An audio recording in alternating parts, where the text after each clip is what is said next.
being very active within the community. Part of our commitment to maintaining ongoing community involvement is a weekly cooking show prepared and hosted by our two chefs, Program Coordinator Glenn Dahl and Chef John Alderson. Each week, either Glenn or John prepare quick recipes and provide helpful tips for the television viewing audience. Are you going to put your hat on? Yeah, I'm going to put a hat on today. Oh boy, this is... Because you're not new at this, you see. You worked with David, didn't you? That's right, I've done many cooking shows. He taught you lots of stuff. See, Right. David's an old friend of ours. Now here... Is this the right way? That's very jaunty. That gives you a little bit of a French look. Right. That's what we call a sauce bottle chef. Okay. You know, like Chef Boyardee when it's Really? like that. Oh yeah, yeah. That's okay though. Carved turkey and some of the other things that we can do and make specifically some turkey salad this afternoon. But John, tell us about the cranberry sauce. Well, Homemade. so just one bag of fresh cranberries in here, and I put just about a quarter of a cup of water. The bag usually recommends a lot more, just about a quarter of a cup of water so it wouldn't burn, and then about a cup of sugar. Whoa.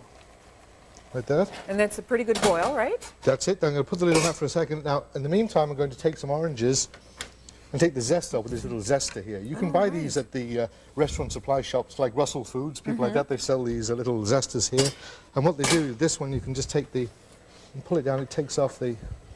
And you don't want any of the white stuff, No, right? just That's the... very bitter. That's right. This is where the oils are from the orange. Oh, it smells wonderful. Doesn't it smell lovely? Yeah. Oh, and you can use the rest of the orange for all sorts of things. To college this afternoon, John Alderson taking care of crab cakes. It's so good to see you. Thanks so much for bringing a brand new recipe to us. These are Virginia crab cakes. Now, what's the difference? Well, it's just like saying, Yorkshire pudding. With that. Oh, is that right? Yeah. Oh, I But thought there was something... Virginia's kind of known for the crab cakes, but they're a popular thing in most of the, more than the southern states, but very, very popular. And today I'm using the cheaper crab here. This is the sea legs. Oh, is that right? Yeah, that's right.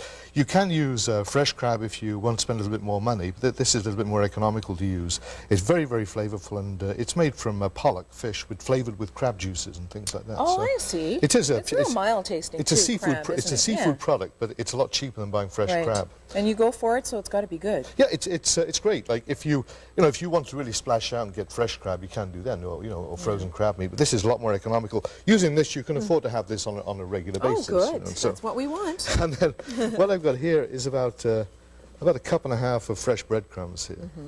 Put that in. I want to say fresh breadcrumbs. I mean, this is the bread, a fresh loaf of bread. I've taken the crusts off it and put it into just into a mix master, like a little mix, like we mix your cake in. Or a food processor? Or food processor, and just chopped it up, put it into that. Because they're not dry, but that's okay. Moist. You see, nice and moist those. So that's better? Oh, much better. Oh, good. Use old stale bread for breadcrumbs. It tastes like old stale bread. That's right. So we don't want to taste like old stale bread. So there's that's a good point, crab and breadcrumbs. Let's put we'll put the salt and pepper in now. Here's some salt. Not too much salt because the crab is a little salty. It's salty already. And some ground black pepper. If I like to use black pepper for the flavour, but if you're concerned about the guests thinking you've spilt cigarette ashes or something, then you might want to use white. But the black has a much nicer. I have to meet some of your friends that make you throw cigarette ashes into some of your dinners. Nobody smokes anymore, do they? No, that's right. Yeah. See, that's a good thing. Now a couple of eggs.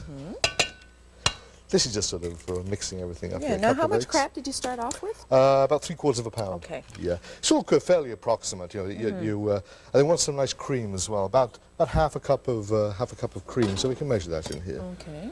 That's about 4 ounces of cream. Now, if you're sort of, into the low-fat content and...